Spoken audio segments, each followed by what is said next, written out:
आप सफलता तब तक नहीं प्राप्त कर सकते जब तक आप में असफल होने का साहस ना हो। देखिए आज है 15 नवंबर का दिन और आज की वीडियो में टोटल 11 मोस्ट इंपॉर्टेंट प्रश्नों पर हम चर्चा करेंगे जो कि आपकी सभी परीक्षाओं के लिए मोस्ट इंपॉर्टेंट है। तो शुरू से लास्ट तक वीडियो बने रहिए और इस वीडियो को पूरा देखने के बाद आप इसकी पीडीएफ फाइल को डाउनलोड कर सकते हैं वीडियो के डिस्क्रिप्शन बॉक्स से और साथ में हमारे टेलीग्राम चैनल से भी। और देखिए जो लोग नए हैं वो चैनल को सब्सक्राइब करके बेल आइकन जरूर प्रेस कर देंगे और वीडियो को लाइक और शेयर भी कर दीजिएगा। देखिए अगर आप मंथली करंट अफेयर के सारे वीडियो देखना चाहते हैं तो सभी वीडियो जो है जो मंथली करंट अफेयर का प्लेलिस्ट है उसमें मिल जाएंगी। तो आप करंट अफेयर के मंथली सेशन को देखकर पूरा रिवीजन करते रहिए। और देखिए आज का हमारा पहला प्रश्न है कि आईसीसी मेंस टी20 वर्ल्ड कप 2022 का विजेता कौन है। देखिए आईसीसी मेंस टी20 वर्ल्ड कप 2022 का विजेता बना है इंग्लैंड और इंग्लैंड जो है ये पाकिस्तान को 5 विकेट से हराकर आईसीसी मेंस टी20 इंटरनेशनल विश्व कप 2022 का विजेता बना है। इसको नोट कर लीजिएगा। देखिए प्रश्नों को एग्जाम में घुमा घुमा के पूछा जाता है। पहले तो यही पूछेगा कि विजेता कौन है और किसी एग्जाम में ये भी पूछ सकता है कि इंग्लैंड किस देश को हराकर विजेता बना। तो इंग्लैंड ने पाकिस्तान को 5 विकेट से हराकर आईसीसी मेंस टी20 इंटरनेशनल वर्ल्ड कप जीत लिया है। देखिए इससे पहले 2019 में भी जो है इंग्लैंड आई 20 मतलब टी20 विश्व कप जीता था। और देखिए खास बतौर है जब 2019 में इंग्लैंड विजयी बना था उस समय इंग्लैंड के धरती पर ही यानी कि इंग्लैंड ही मेजबान था उस समय टी20 वर्ल्ड कप का। और देखिए इस साल आईसीसी मेंस टी20 वर्ल्ड कप 2022 का 8वां संस्करण आयोजित किया गया था ऑस्ट्रेलिया में 16 अक्टूबर से 13 नवंबर 2022 तक। इसको नोट कर लीजिएगा। देखिए यहाँ पे जो पेज दिख रहा है इस पे कई सारे प्रश्न आपको जो है एक तरीके से छुपे हुए दिख रहे हैं। जैसे कि अगर एग्जाम में पूछा जाए कि आईसीसी मेंस टी20 वर्ल्ड कप 2022 कहाँ पर आयोजित किया गया था तो इसका जो आयोजन है ये ऑस्ट्रेलिया में किया गया था। और अगर पूछे कब किया गया था तो ये 16 अक्टूबर से 13 नवंबर 2022 तक खेला गया था। और अब मैं आपको सबसे यूनिक चीज़ बताने जा रहा हूँ। देखिए 2022 का जो आईसीसी मेंस टी20 वर्ल्ड कप था ये जो है इसका चैंपियन कौन बना। इंग्लैंड क्रिकेट टीम पाकिस्तान की क्रिकेट टीम को हराकर। और डेट इसका नोट ही कर लिया होगा आपने कि 16 अक्टूबर से 13 नवंबर 2022 तक इसका आयोजन किया गया था। और देखिए एग्जाम में अगर प्रश्न पूछा जाए कि आईसीसी मेंस टी20 वर्ल्ड कप 2022 में कुल कितने मैच खेले गए थे तो देखिए कुल 45 मैच खेले गए थे इस बार। और इस बार जो है आयोजक कौन था। इस बार होस्टिंग की थी ऑस्ट्रेलिया ने यानी कि ऑस्ट्रेलिया में सारे मैच खेले गए थे। और सबसे इम्पोर्टेंट देखिए कई सारे एग्जाम में पूछा गया है पिछले क्रिकेट मैचों के बारे में कि फला क्रिकेट मैच में यानी टूर्नामेंट में कितने टीमों ने पार्टिसिपेट किया। तो यहाँ पे बात हो रही है 2022 आईसीसी मेंस टी20 वर्ल्ड कप की। इसमें टोटल 16 देशों ने हिस्सा लिया था और इसमें भारत भी शामिल था। और इन 16 देशों का नाम मैं आपको बता रहा हूँ ध्यान से सुनिए। देखिए इस बार Afghanistan Australia Bangladesh England India New Zealand Pakistan South Africa Namibia Scotland Sri Lanka West Indies Ireland United Arab Emirates Netherlands और जिम्बाब्वे की टीम ने जो है इसमें पार्टिसिपेट किया था। और इसमें जो नाम याद रखना है वो आपका यूएई की यूनाइटेड अरब अमीरात की टीम ने भी इसमें हिस्सा लिया था। ठीक है ये सबसे ज़्यादा इम्पोर्टेंट है।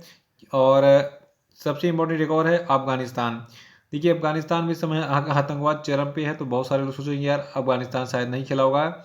लेकिन नहीं अफगानिस्तान और यूनाइटेड अरब अमीरात की भी टीमों ने इसमें हिस्सा लिया था यानी कि टोटल 16 टीमों ने पार्टिसिपेट किया था 2022 के आईसीसी मेंस टी20 वर्ल्ड कप में। और अगला प्रश्न हमारा है कि स्लोवेनिया की पहली महिला राष्ट्रपति कौन बनी। देखिए कोई भी घटना दुनिया में अगर पहली बार हो रही है तो आपकी परीक्षा के लिए वो इम्पोर्टेंट है। देखिए एक पहली घटना ये हुई है कि स्लोवेनिया में पहली बार कोई महिला राष्ट्रपति के पद पर चुनी गई है। और इस महिला का नाम है नताशा पिर्क मूसर। नाम कितना मस्त है नताशा पिर्क मूसर। ये स्लोवेनिया की पहली महिला राष्ट्रपति बनी गई हैं। देखिए जो आपकी नताशा पिर्क मूसर हैं ये 13 नवंबर 2022 को दूसरे दौर के चुनाव में अपने कंजर्वेटिव प्रतिद्वंदी को हराते हुए स्लोवेनिया की पहली महिला राष्ट्रपति बनी।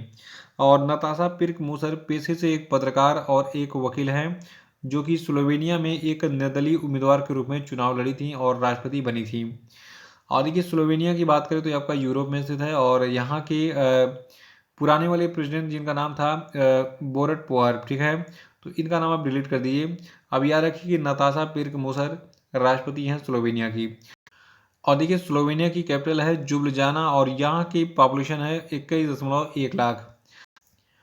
और तीसरा प्रश्न है कि कौन सी शिपयार्ड कंपनी भारत का पहला hydrogen fuel cell catamaran vessel का निर्माण करेगी?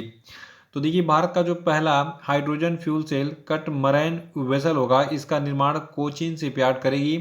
देखिए, कोचीन शिपयार्ड ने उत्तर प्रदेश के वाराणसी में लिए जो है भारत का जो पहला हाइड्रोजन ईंधन सेल कट मरैन पोत जो है इसको बनाने के लिए अभी हाल ही में भारतीय अंतर्देशीय जलमार्ग प्राधिकरण के साथ एक समझौते ज्ञापन पर हस्ताक्षर किया है। देखिए, वाराणसी में जीरो इमिशन हाइड्रोजन ईंधन सेल यात्री कटमरन पोत की शुरुआत से जो है जीवाश्म ईंधन के उपयोग में कमी आएगी। जीवाश्म ईंधन मतलब पेट्रोल और डीजल की बात हो रही है। और आपको पता ही होगा कि हाइड्रोजन से चलने वाले जितने भी वाहन है वो बिल्कुल भी पॉल्यूशन नहीं करते, क्योंकि हाइड्रोजन से अगर कोई भी वाहन चला जाएगा तो हाइड्रोजन जो है क्या करेगा, लास्ट में पानी बनाता है। ठीक है, मतलब हाइड्रोजन जैसे आपकी पेट्रोल गाड़ी डीजल गाड़ी से धुएं निकलते हैं, वैसे हाइड्रोजन गाड़ी के साइलेंसर से जो है क्या निकलता है, वाटर। अगला है कि किस देश को संयुक्त राज्य अमेरिका ने अपनी करेंसी मॉनिटरिंग लिस्ट से हटा दिया है? तो देखिए, भारत को जो है संयुक्त राज्य अमेरिका ने अपनी करेंसी मॉनिटरिंग लिस्ट से हटा दिया है। देखिए, हाल ही में संयुक्त राज्य अमेरिका के ट्रेजरी विभाग ने भारत को अपनी करेंसी मॉनिटरिंग लिस्ट से हटा दिया है और भारत पिछले 2 सालों से इस सूची में लगातार बना हुआ था, यानी कि अमेरिका इसको जो है डाला हुआ था। और देखिए, भारत के साथ साथ अमेरिका ने मैक्सिको, इटली, वियतनाम और थाईलैंड को भी इस सूची से हटा दिया है। और देखिए, संयुक्त राज्य अमेरिका ने उन प्रमुख व्यापारिक भागीदारों को भी इस सूची से हटा दिया है जो उनकी मुद्रा प्रथाओं और व्यापक आर्थिक नीतियों पर ध्यान देने योग्य हैं। और अगला प्रश्न है कि हाल ही में भारत का पहला मल्टी मॉडल लॉजिस्टिक पार्क बनाने का कॉन्ट्रैक्ट किसको मिला? तो देखिए, भारत का जो पहला मल्टी मॉडल लॉजिस्टिक पार्क है इसको बनाने का कॉन्ट्रैक्ट मिला है रिलायंस इंडस्ट्रीज को। देखिए, रिलायंस इंडस्ट्रीज को चेन्नई में भारत का पहला मल्टी मॉडल लॉजिस्टिक्स पार्क स्थापित करने का कॉन्ट्रैक्ट मिला है और ये प्रोजेक्ट जो है ये 783 करोड़ रुपए का प्रोजेक्ट है और ये माल ढुलाई सुविधा परिवहन के विभिन्न साधनों के साथ 3 फेज में तैयार किया जाएगा। तो याद रखिएगा, जो रिलायंस इंडस्ट्रीज है इसको भारत का पहला मल्टी मॉडल लॉजिस्टिक पार्क जो कि केरल में बनेगा, सॉरी चेन्नई में बनेगा, तो इसका ठेका मिल गया है। अगला है कि under 19 mains T20 world cup 2024 की मेजबानी कौन करेगा? देखिए, खेल से संबंधित जितने भी प्रश्न हैं उसको अलग से एक पेज पे नोट किया कीजिए और एग्जाम के 2 दिन पहले, 1 दिन पहले जब भी हो एक बार पूरा लिस्ट देख लीजिए कि कौन सा गेम कहाँ पर आयोजित हो रहा है और कौन से गेम में किसने जो है सबसे अधिक पदक जीते, कौन से टूर्नामेंट का कौन विजेता रहा। ठीक है, तो यहाँ पे बात हो रही है under 19 mains T20 world cup 2024 की। इसकी मेजबानी श्रीलंका करेगा। और देखिए, हाल ही में जो इंटरनेशनल क्रिकेट काउंसिल है इसने अंडर 19 पुरुष और महिला T20 विश्व कप के आयोजन स्थल की घोषणा कर दी है और आईसीसी के अनुसार 2024 अंडर 19 पुरुषों के T20 विश्व कप की मेजबानी श्रीलंका करेगा, जबकि 2026 संस्करण का जो आयोजन है ये जिम्बाब्वे और नामीबिया में किया जाएगा। इसको नोट कर लीजिएगा। और इंटरनेशनल क्रिकेट काउंसिल के बारे में 4 पॉइंट मैं आपको बता रहा हूँ, चारों एग्जाम में पूछे जाते हैं। पहला कि इसका मुख्यालय कहाँ पे है, दुबई यूएई में। और इंटरनेशनल क्रिकेट काउंसिल की स्थापना 15 जून 1909 को हुई थी। चेयरमैन है इसके वर्तमान में ग्रेग बर्सले और जनरल मैनेजर हैं वसीम खान। अगला कि भारत अमेरिका आर्थिक और वित्तीय भागीदारी की मंत्री स्तरीय बैठक 2022 का 9वां संस्करण 11 नवंबर 2022 को किस स्थान पर आयोजित किया गया था? तो देखिए, नई दिल्ली में 11 नवंबर 2022 को अभी हाल ही में भारत अमेरिका आर्थिक और वित्तीय भागीदारी की मंत्री स्तरीय बैठक 2022 का 9वां संस्करण आयोजित किया गया था। और इस बैठक में क्या खास बातें रही? देखिए, इसमें भारतीय प्रतिनिधि मंडल का नेतृत्व केंद्रीय वित्त और कारपोरेट मामलों की मंत्री श्रीमती निर्मला सीतारमण ने किया और संयुक्त राज्य अमेरिका के प्रतिनिधि मंडल का नेतृत्व डॉक्टर जेनेट येलेन ट्रेजी सचिव ने किया। देखिए, जो आपका 9वां भारत अमेरिकी EAP बैठक था, यानी कि मंत्री स्तरीय बैठक था, इसमें वैश्विक व्यापक आर्थिक दृष्टिकोण, जलवायु वित्त, आपूर्ति श्रृंखला लचीलापन, अंतर्राष्ट्रीय कराधान, एंटी मनी लॉन्ड्रिंग, आतंकवाद के वित्त पोषण का मुकाबला, भारत की आगामी G20 अध्यक्षता और MDB के सुधारों सहित विभिन्न आर्थिक मुद्दों पर चर्चा शामिल थी। और देखिए, इस बैठक का समापन केंद्रीय वित्त मंत्री और अमेरिकी ट्रेजरी सचिव के द्वारा एक संयुक्त वक्तव्य को अपनाने के साथ हुआ। और अगला कि हाल ही में किस बैंक ने खुशियों का त्योहार पहल लॉन्च किया? तो देखिए खुशियों का त्यौहार पहल को बैंक ऑफ बड़ौदा ने लॉन्च किया था। और देखिए इस अभियान के दौरान bank of Baroda home loan और कार होम लोन पर आकर्षक ब्याज दरों की पेशकश करेगा और साथ ही प्रोसेसिंग शुल्क और अन्य लाभों पर छूट भी देगा। और देखिए बैंक ऑफ बड़ौदा की बात करें तो इसके फाउंडर हैं सयाजी राव गायकवाड़ तृतीय और इसकी स्थापना 20 जुलाई 1908 को गुजरात के बड़ोदरा में की गई थी। और इसका मुख्यालय भी गुजरात के बड़ोदरा के अलकापुरी में स्थित है। और ये भारत सरकार का एक उपक्रम है बैंक ऑफ बड़ौदा, यानी कि सरकारी बैंक है। अगला प्रश्न है कि हाल ही में भारतीय रेलवे के किस रेलवे स्टेशन को यात्रियों को उच्च गुणवत्ता वाला पौष्टिक भोजन उपलब्ध कराने के लिए 4 स्टार ईट राइट स्टेशन प्रमाण से सम्मानित किया गया है? तो देखिए अभी हाल ही में जो भोपाल रेलवे स्टेशन है इसको यात्रियों को उच्च गुणवत्ता वाला पौष्टिक भोजन उपलब्ध कराने के लिए 4 स्टार ईट राइट स्टेशन प्रमाणन से सम्मानित किया गया है। और देखिए ये सम्मान किसने दिया है? मानक खाद्य भंडारण और स्वच्छ प्रथाओं का पालन करने के लिए जो आपका food safety and standard authority of India है इसने दिया है। तो याद रखिएगा मानक खाद्य भंडारण और स्वच्छता प्रथाओं का पालन करने वाले रेलवे स्टेशनों को जो आपका FSSAI यानी कि food safety and standards authority of India है ये प्रमाणन देता है। देखिए जो आपका food safety and standards authority of India है जिसको भारतीय खाद्य संरक्षा एवं मानक प्राधिकरण कहते हैं, इसकी स्थापना हुई थी 5 सितंबर 2008 को। मुख्यालय इसका नई दिल्ली में है और इसकी जो एग्जीक्यूटिव इनका नाम है रीता तेवतिया और पेरेंट एजेंसी की है ministry of health and family, यानी कि जो आपका भारत का स्वास्थ्य और परिवार कल्याण मंत्रालय है इसके अंतर्गत काम करता है भारतीय खाद्य सुरक्षा एवं मानक प्राधिकरण, ठीक है। और अगला प्रश्न है कि हाल ही में मैंग्रोव वनों का को जो है दुनिया का सबसे अधिक उत्पादक पारिस्थितिकी तंत्र बताते हुए भारत ने किस देश के शर्म अल शेख शहर में आयोजित 27वें पार्टियों के सम्मेलन यानी कि COP27 के शिखर सम्मेलन में जलवायु के लिए मैंग्रोव गठबंधन में भाग लिया? तो देखिए जो ये प्लेस है शर्म अल लेक शहर, ठीक है, ये आपका कहाँ पे स्थित है? मिस्र में स्थित है। मिस्र को आप अंग्रेजी में देखेंगे मैप में लिखा होगा इजिप्ट, ठीक है। तो इजिप्ट और मिस्र एक ही बात हुई, ठीक है। तो याद रखिएगा कि अभी हाल ही में मैंग्रोव वनों को दुनिया का सबसे अधिक उत्पादक पारिस्थितिक तंत्र बताते हुए भारत ने जो है मिस्र के शर्म अल शेख शहर में जो है 27वें पार्टियों के सम्मेलन यानी COP27 शिखर सम्मेलन के जलवायु के लिए मैंग्रोव गठबंधन में भाग लिया था। देखिए मैंग्रोव की अगर बात करें तो मैंग्रोव जो है ये ऐसे छुप व वृक्ष होते हैं जो कि खारे पानी या फिर अर्ध खारे पानी में पाए जाते हैं। और ये अक्सर ऐसे तटीय क्षेत्रों में होते हैं जहाँ कोई नदी किसी सागर में बह रही होती है जिससे जल में मीठे पानी और खारे पानी का मिश्रण होता है। और ये कुछ इस प्रकार से दिखते हैं, इनकी जड़ें बहुत ही तरीके से फैली होती हैं, बहुत ज़्यादा दिखिए।